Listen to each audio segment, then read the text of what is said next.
raising women's voices, one story at a time. Welcome to the She Said Project podcast.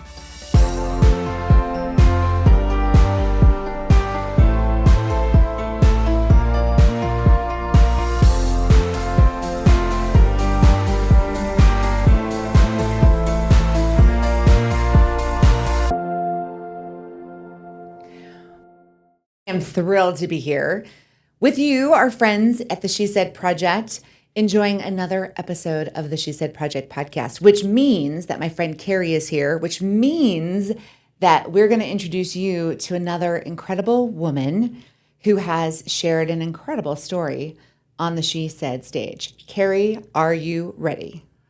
I am always ready. It never gets old. We have so many amazing women, and then every week I fangirl over them and go back and watch, and so here we are again, super excited, fangirling. Do you think we could classify ourselves as professional stalkers? Is that a thing? We're researchers, I would say. We research. We are uplifters of women. Yes. We appreciate what women have to say. Yeah. I think that sounds a lot more It sounds like a justification. Absolutely. We're appreciating absolutely. them. Well, to our friends who are new to the podcast, I'm Jenette Jerzik. I'm National Director of the She Said Project. And by researching women, what we mean is we spend a lot of time getting to know women who have said yes to an incredible adventure, an incredible journey where they get to challenge themselves to find a story from their life's experience, craft a beautiful performance, and then share it on a stage. And all of our performances can be seen on our YouTube channel. And here on the podcast, we like to dive deep into one of these women's stories and talk about the story behind the story and get to know the woman even more. So I'm really excited for today's guest, my co-host, Kerry Rosso, co-founder of the She Said Project. That's you. That's you. You're here. And me. Okay, yeah. You know, I am only the professional stalker that I am because of all that you have inspired in me. You're welcome. You're welcome. Well, and the great thing about the podcast is because sometimes we get so caught up in preparing for the show and focusing on that one story that the podcast is great because afterward I often am thinking, oh, I wonder, like, what do they do in their day job? I wonder, about their family or wonder. And then when we always joke, save it for the podcast, it really is a great way to follow up and see how they're doing and catch up on things we didn't get to share at the show. And you're right. So I have the absolute honor of directing several shows a year and getting to work one-on-one with women. But we're getting to a point where we have shows in more and more communities where you and I will not have a personal connection to the women, all the women who take the stage anymore, which I'm sad to say, but I'm also happy. It's this bittersweet. We're growing, so we need to rely on our friends and champions in other communities. But that means that we miss out on all of that precious part of the process. But how fun is it when you get to sit in the audience and just enjoy the show? And then hear it for the first time. Yes. The first time that happened for me, being in an audience of our show and not having edited or heard the story, and just to get to experience it, like the people around me. And then again, I'm fangirling. I'm like in the front, like, look at these guys. It's so fun. And now I so look forward to those shows that aren't in our that I haven't been to. I mean, I still sit on pins and needles, like I had like that whole release of control thing. But no, I'm starting to let go. I'm starting to enjoy the process. Fortunately, our guest today is not someone I just met watching her from the front row. I actually did get to work with her on her story, and I could not be more excited for you to meet my new best friend. Mary Vogt is here with us. Hello, Mary. Hello. Thank you so much for having me. If I were here not today. stuck to this chair and this microphone, I would jump out of my seat and come over and hug you right now because I'm Absolutely. so happy to see you. I'm happy to see you too. We had a phenomenal time getting to know each other, working on the 2025 production of That's What She Said. We're going to call it Heart of Illinois. Some of you may be familiar with our show, formerly known as That's What She Said, Macon County, which takes the stage in Decatur, Illinois, produced by the Community Foundation, formerly known as the Community Foundation of Macon County, now known as the Heart of Illinois Community Foundation. So Mary appeared in the first production of That's What She Said, Heart of Illinois. Correct. Yes. I know it's a mouthful, and I think I made it worse than it could have been. But we are word masters over here at the She Said Project. This is what we do. So, Mary, how did this all play out for you? How did you wind up on that stage? I was invited to go to the first show in Decatur the year before, as it was still the first name that I won't try to repeat. Sounds good. And as part of the audience, Natalie Beck had approached. She's, really a phenomenal person and has so many connections in Macon County, and has started to branch out into Piatt County and other surrounding areas. And at that very first show, she made a comment to the group I was with that they had never had anyone from Piatt County part of the cast, and so she wondered who would be willing. And who amongst us? Right. And it was an immediate, well, I think I have a story to share, but you'll probably find somebody else who has a better story, which then really goes right into what I ended up sharing, because I just thought, well, yeah, I would be willing to do this, but I don't think anyone really wants to hear from me. And so it stuck. Natalie reached out a few weeks later and said, we would love to have you if you're still willing. And I could not be happier about the decision to agree to it. Being from Piatt County, I did not have all of the connections with the other women who are from the Decatur area. I had met one of them before, who's also a school administrator, but everyone else was brand new to me. And so going into it, knowing I was somewhat of an outsider, there's that fear, there's that worry. Am I going to be accepted? Will I be part of the group? And, this is a group that still, even last week, we still have our group text messages going strong and are there to support each other and lift each other up and celebrate each other. And I'm just so happy I was able to be part of it. Oh, yeah. They're a very active group. There's a lot of love. Yes. And it's only been a few months, so let's be honest. It's still fresh. But you were representing Piatt County. So Yes. Congratulations Thank you. for stepping into the spotlight. They are making an effort to expand their reach and, improve more and more communities. And so we get to be part of that. For our friends who don't know, the Community Foundation actually created a women's giving circle as a philanthropic, I'm going to get that word, as part of their fundraising efforts. And they named it She Gave. I love that. They made it align with the mission of That's What She Said. They wanted to empower women to give, to show up, to share, to tell stories. It's this beautiful aligned mission. And so in year 2, they raised money with the show. It's part of their fundraising. And they give away money on the stage during intermission. Like they actually give away some of their grants. Yes. So what that represents for me is how flexible the show that we created is. It can go into other places, and it can be more than just a show. It can be part of a fundraiser, part of a larger event. It has, I don't know, it has a lot of unique opportunities to do more. Well, that's the great thing about, we always say, when you look at the bulletins at a show, all of the sponsors in there, please don't just look at them as sponsors. These are all people who said yes to supporting women. And so the beautiful thing is when we're open to those people who are already, they're there because they love women and want to support them. But then when they come up with ideas like this, it's so exciting to see how it can just snowball and turn into beautiful things. And like giving money away. Absolutely. And then the humbling aspect of there are going to be over 600 people sitting in this theater who paid money to listen to the 8 of us share our story. Just an incredible feeling. Absolutely incredible. Thankfully, you can't really see any of the people when you're up on the stage. So it just seems like you're talking to the yellow stand, which is fine.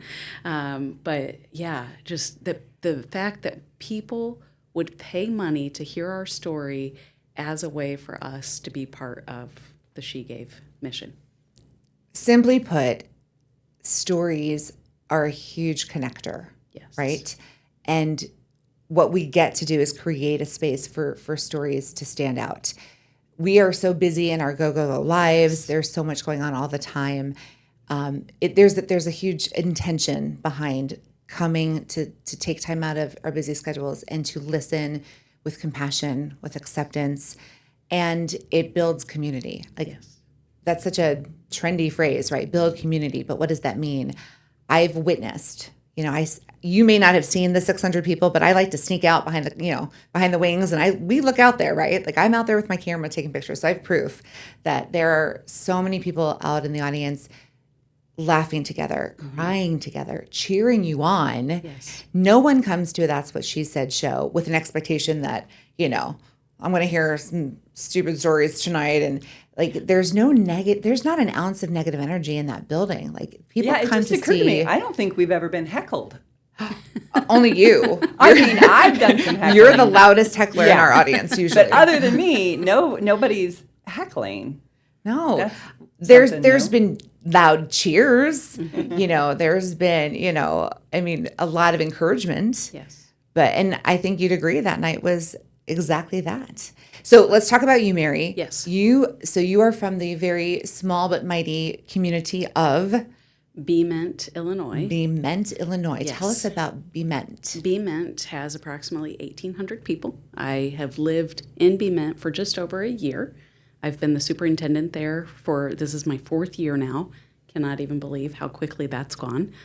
But my job is what brought me personally to Bement. Full circle moment though, sitting in the interview and being asked the question, why should we hire you over the other candidates?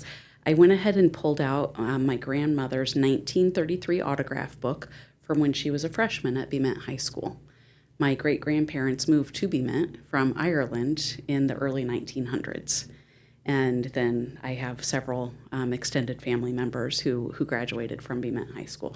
So that was one of my selling points. You're not going to have another candidate whose family migrated from Ireland to your community. Yeah, no, that is unique and special. Well, and then invested. I'm from a small town girl, Yes. a small town girl from a town about that size. And it is so important to know someone's invested. Yes. And that you aren't going to be, just a flash in the pan. Right. Like you care deeply about Yes. that small town. Yes. And I grew up in Champaign, some graduate of Champaign Centennial High School. I made it as far away as Jacksonville, Illinois, so all the way down Interstate 72. And then I taught in Jacksonville. I was a principal in Monticello for 17 years, lived there, and then had the opportunity to take the superintendency role in Bement, and then got to a point where I was looking for somewhere to live, and my realtor said, we have this house that isn't even on the market yet. If you'd like to take a look at it. I drove by after school. Yes, I'm very interested. And honestly, that's how you have to get a house in Bement, is know before it's even on the market, because it's really a great little bedroom community for the Champaign-Urbana and Decatur area. So if I need to go to the mall, it's as close for me to go to Decatur as it is Champaign. What do you think? It's about equidistant between the two? Yes, just about. Okay. Yes. I've been there exactly once. Yes, I went to a volleyball game Yes. in Bement, and I ran into my friend Mary. that's right. I hear she's the superintendent. Some people think it's kind of a big deal. Well, what a great gig, though, to have, especially in a small town, because it is, when you move, that's a fast way to get to know lots of people. It is. And like you said, the community and the investment, and that was one of the things, because initially I was living in Monticello, and that was one of the questions the board had.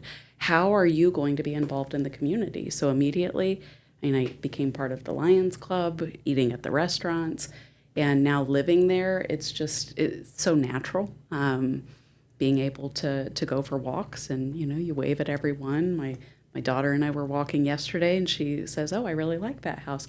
"Oh, well, that's where so-and-so lives, and their brother is this person." And so I've really become ingrained in the small town aspect of knowing who all your neighbors are. It's a special thing. You know everybody, and they all know your business. Yes. Speaking of your business, Mary, it's time to share your story from That's What She Said. So we're going to take a quick break, and when we come back, we'll introduce the audience to what to expect. We'll talk about it for a moment, and then we'll cut to the tape.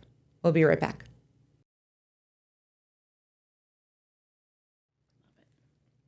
I love it. So on the break, you guys are talking about what it's like to grow up in a small town. I'm a little bit jealous. I grew up in New Jersey. The entire state is a suburb of New York City. Yes. It's true. So like you just drive from town to town to town. There's nothing in between. Here, I have to drive an hour in cornfields to get to the next town. Yes. I'm not used to that. I guess I should be now. I've been here 16 years. Does that make me a townie?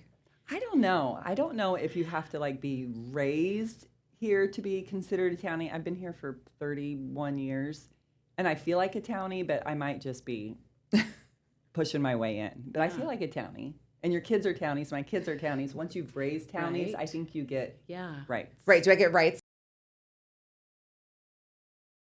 So They're citizens, so I'm a citizen, something like that. I think so. And am I still a townie because I graduated from Oh, here? you Dual left. But citizenship, now I think. okay, Yep. okay, Yep. I like that. Yes. Yeah, it counts. It counts. So what was well, I guess we should watch your show first. I wanted to Well, hear about the small town reaction, but We got so deep into our discussion, which was so great. We didn't even tee up our audience to what to expect in your story. We didn't even touch on that yet. So let's just take a minute and remember there was some very specific reasons why Mary shared what she shared. And I don't want to give it away, but I'm trying to think of the right question. How do you feel about like looking back on That's What She Said? Was the story you shared, was that the right story? It was. Yeah. And here's how I know. I will never forget this moment when, that initial meeting, everyone going around the table just talking about what they were thinking. And when I got done with my monologue, you said, I know the title. It had to be me. And I still get goosebumps, just like I did that day, thinking, yes, that's exactly what it should be. And then just fine-tuning it to focus in on one specific area. It was absolutely the right story to tell. I realize now, a form of therapy for me, just to work through the process of, like all of the details and then the edits and the practicing and being able to share it and knowing the impact it has had on some other people now. Oh, we're going to have to unpack that. So let's share with our audience the story from that very incredible night, and then we can dive a little bit deeper. So, friends, stick around, get some tissues, get a glass of wine if you need to. You're in for an incredible treat. Please enjoy this performance by Mary Vogt from That's What She Said, Heart of Illinois, 2025. It had to be me. It was a warm Sunday evening in March, and I was with my friends Kelly and Tom at the NXS concert at the Assembly Hall in Champaign. In my mind, Michael Hutchins was there to sing just for me. The concert was everything I hoped for, a chance to escape the responsibilities of school and just have fun with my friends. When I got home, the house was quiet because my mom was out of town and my dad was already asleep, so I couldn't share how great the concert was. Monday started out like a typical day. By the time I got up, my dad had already left for work. I got myself ready and headed off to school in my 1972 blue Ford Maverick. When I got home from school, I could tell that my dad hadn't come home yet, and that was strange because he was always home before me. I waited a few minutes, thinking maybe he had just stopped somewhere and would be there soon.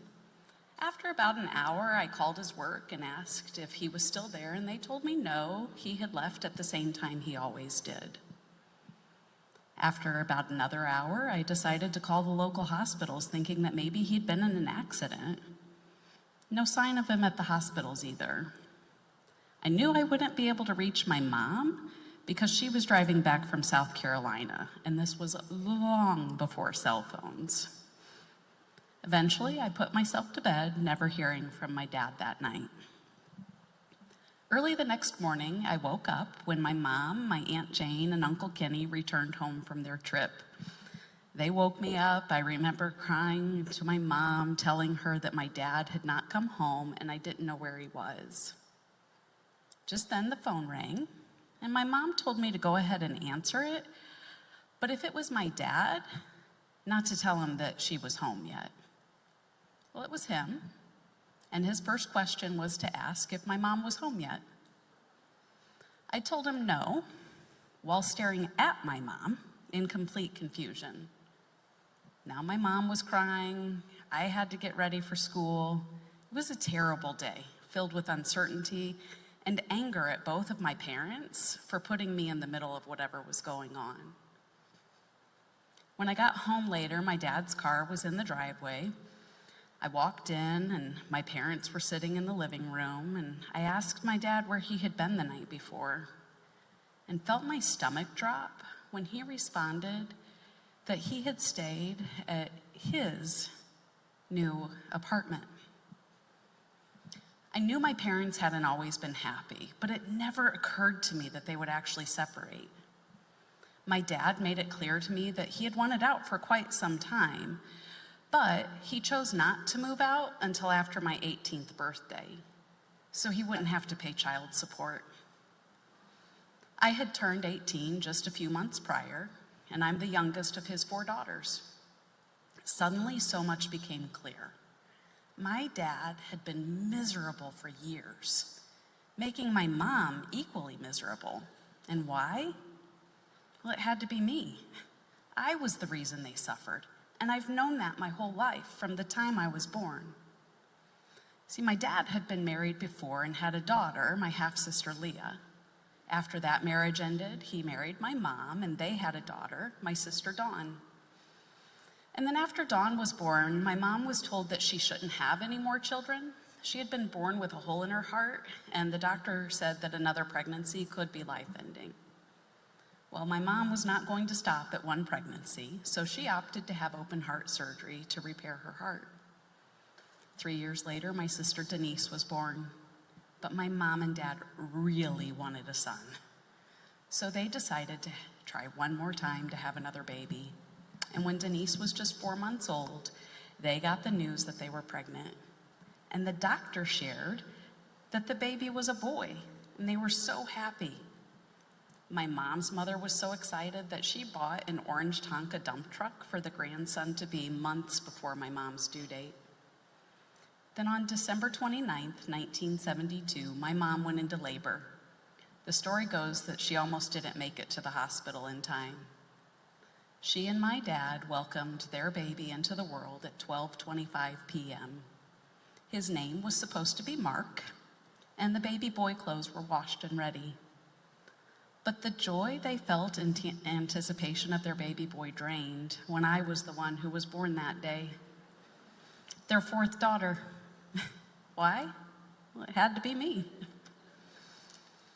It was made obvious to me over the years how immensely disappointed they were to have another girl instead of their promised son. Oftentimes, during my childhood, I would hear things like, "You were supposed to be our boy," or, "If you were a boy, I could coach baseball or football instead of softball." Like it was something I did wrong by being born a girl. But the feeling of knowing that I wasn't what they wanted was instilled in me at a young age. It had to be me. Little did I know at the time how much those words would have a long-lasting effect on how I perceived myself. You see, in my mind, I was clearly the reason why my parents started fighting. They would have been happier if I had been the boy they always wanted, and maybe they would have stayed together, but nope, it had to be me. I learned at a young age that no one expected much from me. There were no expectations for me to earn good grades, no curfew to speak of, and my house was pretty toxic, and I never invited friends over. In fact, my first birthday party with friends was when my friends had a surprise party for me when I turned 16. My family always said it was just too hard to celebrate my birthday since it's so close to Christmas.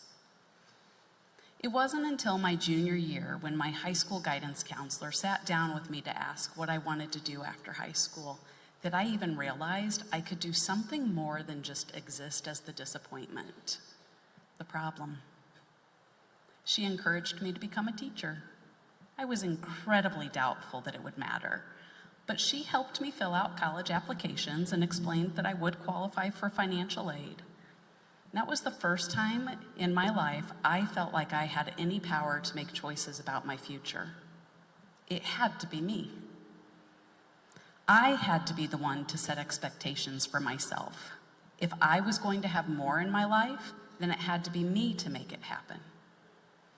I didn't let my parents' misery and my dad moving out stop me from moving forward with my plans. I went to Illinois State and lived in a dorm with my best friend from high school, Julie.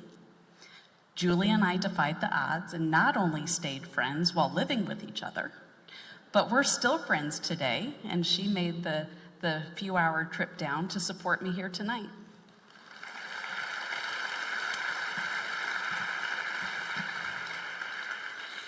Julie was there for me my freshman year of college when my mom let it slip that her and my dad had gotten divorced a few months earlier. The rest of the family already knew, but they didn't think they should tell me. Over Easter weekend of my freshman year, both of my parents told me that there was no room for me to live with either of them that summer. Had to be me. When my Aunt Jane and Uncle Kenny found out that I didn't have anywhere to live and planned to quit school to support myself, they offered to let me move in with them. I couldn't understand why they would do that for me. Didn't they get it? It had to be me who caused all the problems. Why would they want to bring that into their house? But Kenny and Jane were my saving grace and saw something in me that I didn't see in myself. They helped me believe that I could have dreams and goals, and the only one who could stop me from accomplishing them was myself. It had to be me. I did become a teacher. I earned my master's degree and became a principal. And then I finished my superintendent certification and have been a superintendent for 3 years now.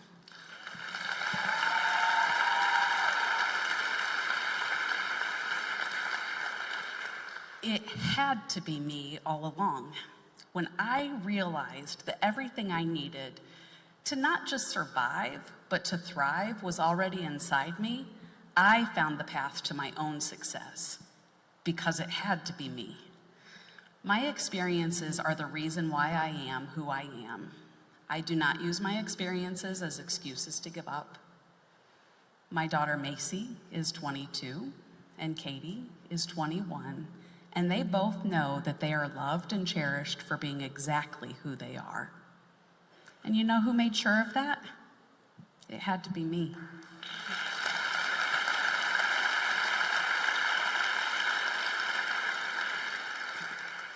I was 21 when my mom passed away at 52 years old. This past December, I turned 52. I could have drowned in sorrow or decided that my own journey was ending, but instead I believe that each day is a gift, and I try to use it to pay it forward, because it has to be me. In my 30 years as an educator, I've seen many students who are living a similar life to what I had growing up. No one at home encouraging them because their parents are just trying to survive and get through each day. I find that those are the students I'm most drawn to, whether it's a preschooler or a senior in high school. Every person deserves to hear, "I'm proud of you, keep up the good work," or "I'm so happy to see you today." I get to be that voice of encouragement. And there is no better feeling than to see a child's face light up when they know there is someone rooting for them. I am so grateful that I get to be there for them. From the day I was born, I now know I have always been exactly who I was meant to be. Someone who can overcome, someone who can encourage and inspire others, someone who sees the value in every little girl, my daughters, and my students. Someone who can make the world a little brighter for all. You see, it had to be me.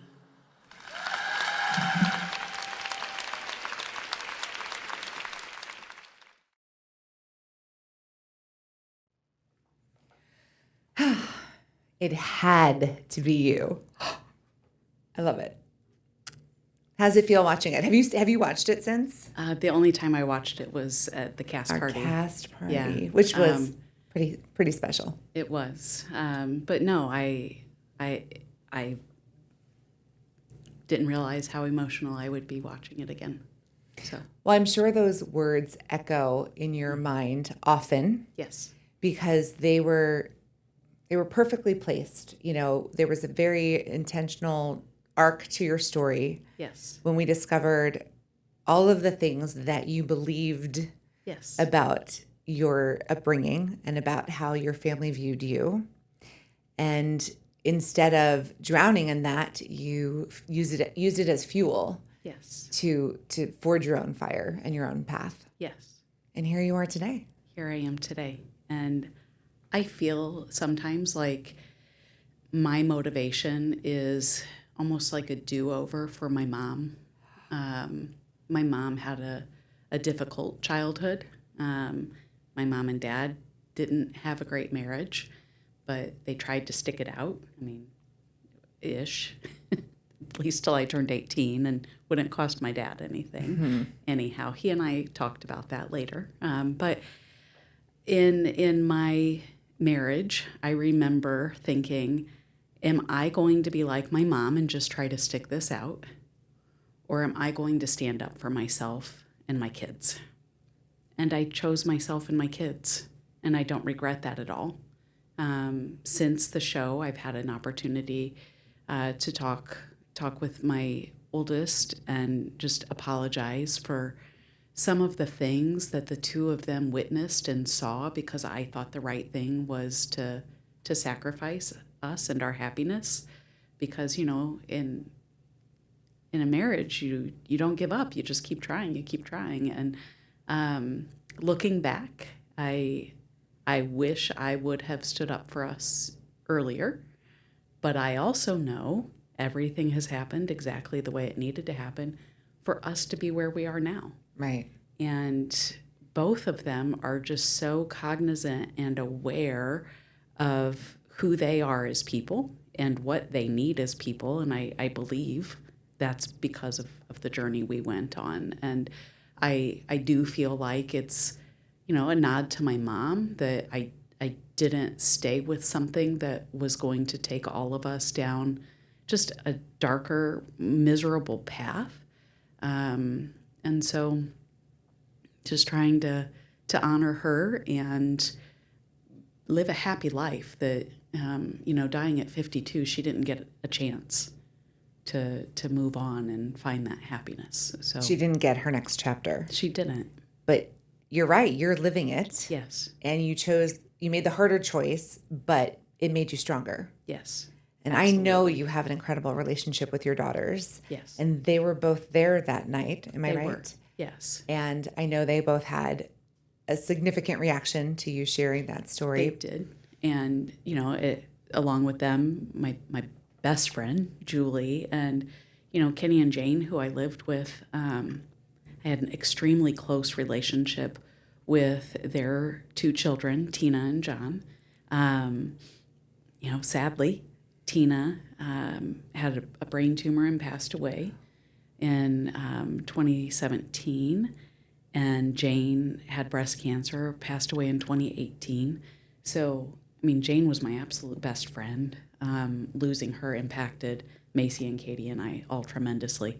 But that night at the show, my cousin John and his wife and their kids and, you know, just a lot of extended family, my mom's sister, my aunt, some of my cousins were there. So I do feel like, you know, it is important to share the story because I know what I shared that night, some of those extended family members were never aware of.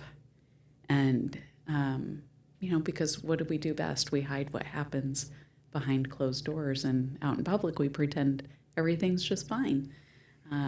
So I suspect my aunt probably knew some of it. Her and my mom were very close.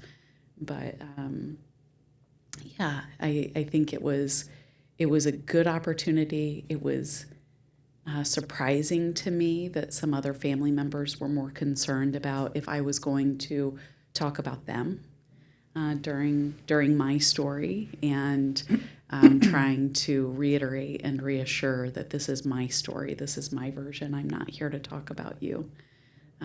So it's definitely given me an opportunity to really truly reflect on people who want to be part of my life and people who are more comfortable if we're not close.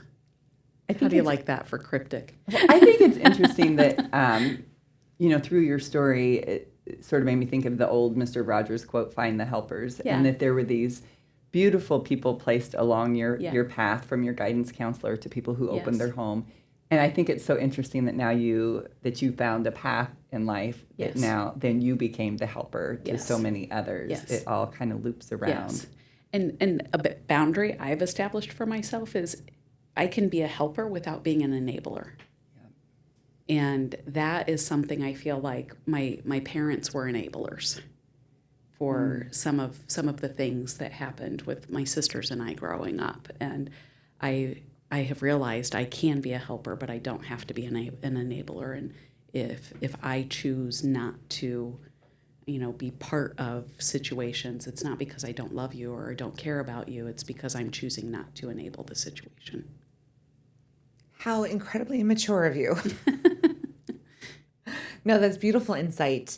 When we can reflect on our life's experiences, the good, the bad, the ugly, and come out the other side with some inspiration for ourselves and our loved ones, that's what it's all for, right? That's what we're here for. And to reflect and recognize patterns. I think it's so important. Sometimes we start repeating patterns without realizing it. And it seems like you're so self-aware to recognize the difference between helping and enabling, the difference between, and really building your life with purpose and recognizing when, instead of continuing, this is not good for anyone and I need to, it had to be you. You were the one that had to make that call and and pivot your life. Right. And allowing myself grace that I don't always make the best decisions, and I need to just, again, realize that's okay. Now move on. Now move on. So we could all take that advice sometimes, I'm sure. So Kerry, when I was working with Mary and also one of her castmates, Nikki, who are both in education and leadership, she's a superintendent also, am I right? She's principal at a charter school. Mm-hmm. But both of you shared stories about how important it is for you to be that adult who greets the children at the beginning of the day, regardless of what's happening at home, you make them feel welcome, you make them feel seen and special. Yes. And every time we worked through that piece of their stories, Kerry, I thought of you, because that is how you start your day every day. It is the highlight of my day, every day, greeting those students. And you think of, and I think it is literally part of the job. It is not about, just being friendly or being outside. I think we all can relate to when our day didn't start in a positive way. And I think it should be in the job description, is to help people's day start with, I'm so, feeling like they're happy to see me and this is where I belong. Yes. And that is a huge responsibility to take on every single day. Nothing else matters. Your computer will wait, spreadsheets will wait. Yes. But when the people are coming in, that should start their day. Yes. Although I do love a good spreadsheet. I've got to tell you, the formulas, the color coding. Yeah. That's your happy place. It just all makes sense. Yeah, no. See, now that's a time when I look at the spreadsheets, I think it had to be me. Yeah, but in the mornings, I'm thinking it had to be me. Yes. And then when I have to look at the spreadsheets, then it shifts for me. But well, and it does depend. But a few weeks ago, I had some fifth graders help me carry some things in. I took on a garden this summer, which has been wonderful. Personal or for the school? Personal. Okay. So they're carrying in zucchini and tomatoes and peppers, jalapenos. Oh, you brought the vegetables. I brought it all in. And I thought I was hilarious. I emailed the staff and said there's a supermarket instead of farmer's market. Anyhow, I got a really good laugh out of myself with that one. But having these kids carry everything in and help me out with it, and then the conversation, and then they were able to identify all of the herbs and the vegetables. I'm like, how do you all know this? And just the conversation that wouldn't have happened otherwise if I just would have carted everything in myself. But that was probably like my favorite day to start the school year so far this year was spending time with those fifth graders. And then they were in my office and analyzing everything in my office. And that's not an academic lesson, but it is all connection. And they connected with you. And yes. And then one of my kids' principals used to always say, when somebody comes in for a hard conversation, we should have had 20 great conversations. Yes. So if one of them has to have a hard conversation, yes, they already know, like, I'm already connected to her. I helped her carry stuff in. Yes. She counts on me. Yes. Oh, it's so special. I'm so glad those students have you in their life. I am too, because truly I get far more out of it by being the one surrounded by them, truly. That's so great. So did worlds collide at all when you were in the show? Were your coworkers or any parents, did any of that have crossover? Yes. I didn't expect to be so emotional. So being a small district, I had 12 staff members who purposely got tickets to come and be in the audience that night. Some former coworkers from previous districts, and a few parents and community members who were also there. So it was very special.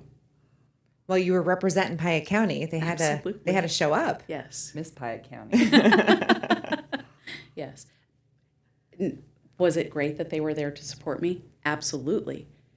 I also love that we were able to talk about some of the other cast members and their stories. And then during Teacher Appreciation Week, I contacted Kim Fields and said, I would like to buy a pizza for every staff member to take home. I did pizza and dessert and had Papa Murphy's pizza, one brought in for every staff member, and a box of brownies, and just, hey, happy Teacher Appreciation Week, dinner's on us tonight, enjoy.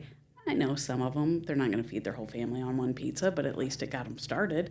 Some of our single people, they got a couple of meals out of it. Anyhow, but not having had that connection with Kim, I don't know that I would have done that. And then also full circle, some of our students went to the Farm Progress Show in Decatur. They volunteered last week, and I get a text message from one of my teachers of her and Kim saying, I got to meet your friend Kim today.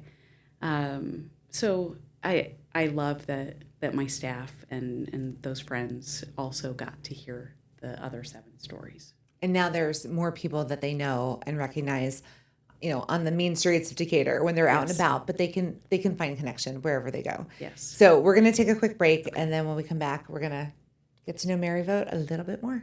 We'll be right back. So you two are making me just a little bit jealous. I grew up in New Jersey, and let's see. So my grandparents did live across the street from us, so that was nice. We could go over, give my parents a break. But I mean, the house next door, there were drug dealers, and my cousin was a cop, and he used to drive up and down our street to check on us. So it was a little inner city, but not that pure cornfield Midwestern experience that you guys seem to enjoy out here. So I grew up playing at my neighbors' houses. You didn't do that? I had a friend across the street next door to my grandparents. We used to play with them. We're friends on Facebook to this day. Nice. Yes. Our friend. I won't give away names, but yeah, we found them on Facebook. Really? Well, that's been so great. Like seeing my kids be so close with their neighborhood friends, and growing up, my neighbor and best friend, we were the Sway sisters, and we would do all kinds of performances. So then, karma comes back when my kids make me sit and watch 5,000 performances in the front yard, but it's so magical. Like those are my favorite. Yes. You put on performances, Carrie Rosso. Have you been hiding this from me all this time? I did, and there are photos, and dances, and it's not my strength. All right, I'm I know an some people in enthusiastic dancer, but I'm not a good dancer. I know some people in your family. I'm going to have to get copies of those photos and recordings. But I think that it's partially the small town thing. What else are we going to do? Yes. There isn't anything. So but I'm grateful because it makes you be creative. It makes you. You're not. If you're bored, then you have to figure out something to do. There was no screen. There was no somebody filling us with a play date or, an activity. You just figured it out. Right. Well, and holidays. I mean, it was just known that you were going to spend holidays with the extended family. That's true. And yes, there wasn't a video game to play, and you found ways to entertain yourself. We were the Mandrell sisters. See? We're going on the road, yeah. Mary. My best friend Kim and I were the Sweeney sisters from Saturday Night Live. So, okay, like there's a... See? We have a common thread there. Yes. There's a variety show in the works here. I can feel it already. Oh my goodness. Now, obviously, we had neighborhood friends. All of our family was, within an hour's drive, because my grandparents were immigrants and they came. So we all grew up there. I'm the one who left, so my family is still on the East Coast. I don't live anywhere near my family, so I have to travel for holidays if I want to be with them. So I mean, I'm here with my husband and my kids, and his family lives in Illinois. But no, I'm the one who moved away. Well, and I also think I tell people who are just coming into the school atmosphere for their careers, I really think so many of the ways that the good things about how I parent are because I got to spend so many years watching families and thinking like, oh my gosh, I love that. I love the way that mom talked to her child. I love that tradition that they have. I hijacked so many things from families that I've been able to watch over the years. I think that was the best parent training. I never thought about that, but yes, I wonder, having taught before having children, Macy was commenting on how, she knows how to give two choices to a young child that are choices that you want. I like you can either sit down there or you can stand here. Like those are your choices. Mm-hmm. And I was like, you do know how to do that, don't you? She's like, yeah, you modeled that for me.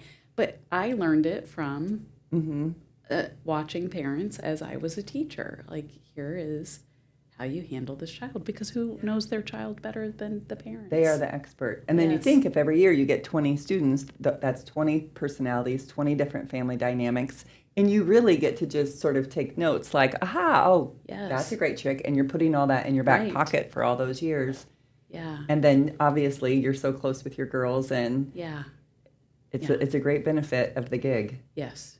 And, the two of them, they were in first and third grades when their dad moved out. And so I feel like they've probably been to more school board meetings than the average person. They've been to a number of PTO meetings because that was our choice. They just went with me whenever I had to go to those places as a building principal. And what I'm really looking forward to is my plan is to retire in 2029. I will be 56, but I will have enough sick time saved, hopefully, and be able to retire and then go wherever they are and travel and be there to support them. They don't realize what all they sacrificed when they were younger, but I know what they sacrificed. And I want to be there for them, and I want to support them. And, perhaps, we'll see where life takes them as far as their relationships and careers, but just whatever I can do to help and support them the way that my family did for me when I needed it. I've heard that the greatest parenting success is raising children that want to spend time with you and you want to spend time with them when they become adults.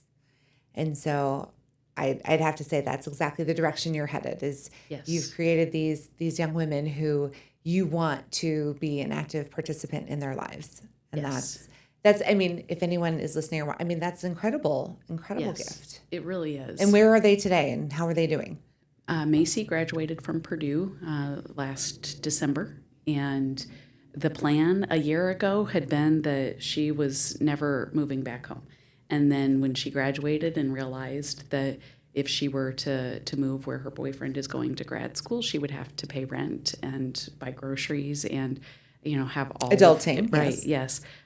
She decided that moving back in with me would be a wise choice. He still has 2 years left in grad school. So we've had some hard conversations, necessary conversations about what it looks like. Again, she's 23. My mom was already gone when I was 23. I don't have that What's to that look look back like? on. And so just trying to navigate what it looks like to have my adult child living with me. And I really enjoy it. I really feel fortunate because she does want to be there. She recognizes that I have said forever and ever, if you ever need a place to stay, my door is always open. I was able to say, well, yeah, but I didn't buy this house for more than me, so we need to get this figured out. But then with Katie is a senior at the University of Kentucky, a psychology major and sociology minor. Macy is working full-time at a bank and like realizing what a great deal it is to have a salary, benefits, and paid holidays. So Macy is adulting-ish, but living with me. And Katie is finishing her senior year of college. And hopefully, after graduation in the spring, Katie's thinking that, maybe finding a job that would pay to send her to grad school and eventually be a researcher. So, yeah, Katie wants to figure out what makes people tick. So I don't see any inspiration from the mom that raised them. None whatsoever. No, apple tree.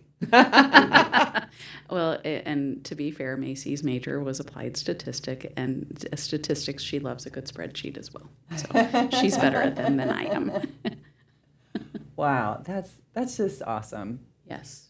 You always love seeing like what the person's life is like behind the scenes, and Yeah. And it hasn't been easy and it hasn't been perfect, but what I am most proud of is our ability to communicate.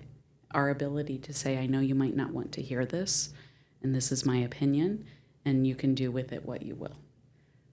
Our ability to say, listen to this great news, and to hear, wow, that's amazing. So just authentic conversations, and they are the two people in my life that I know I can share, they know they can share, and we're going to be there for each other. So it had to be me. It had to be you. Yes. I mean, I was listening to you talk before at how much that phrase has meant to you. And I do get chills every time as well. Like, is there a book?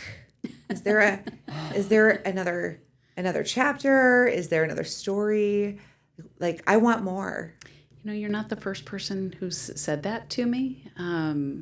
A former coworker asked the same thing after she watched the show, and I hadn't really put thought into that because, again, why would anyone want to read something that I write? Why does anyone want to hear from me? So, again, almost 53 years old, those words are still so powerful in my mind that, of course, I wouldn't think to write a book because it would not go anywhere. Nobody would read it. And so I battle with it every day. Every day I battle with it. Well, and I just need to start putting words to paper and get it figured out. And if nobody reads it, that's okay because I feel like it would be very therapeutic for me. Yeah. Because it wasn't just the house I grew up in. It was the marriage and thinking I'm the problem. It was, not applying for a job that I wanted because of course they won't hire me. And so I didn't even try. But look where you are now and the things that you have overcome and learned, and they deserve to be in a book. And we here at the She Said Project, we're ready. We're waiting. We'll celebrate it and we'll promote it for you because there are other women who need to know that story because they're thinking the same things. Yes. Unfortunately, that's all the time we have today. I could sit here and chat with Mary for, I think we're going to have to go out for some coffee or drinks or something. But Yes. For our friends who are listening, thank you for tuning in. I know you love Mary as much as we do, but we'll see you next time on the She Said Project podcast. Thank you for listening to the She Said Project podcast. All materials contained in the podcast are the exclusive property of the She Said Project and That's What She Said LLC. For more information on our live shows, go to shesaidproject.com.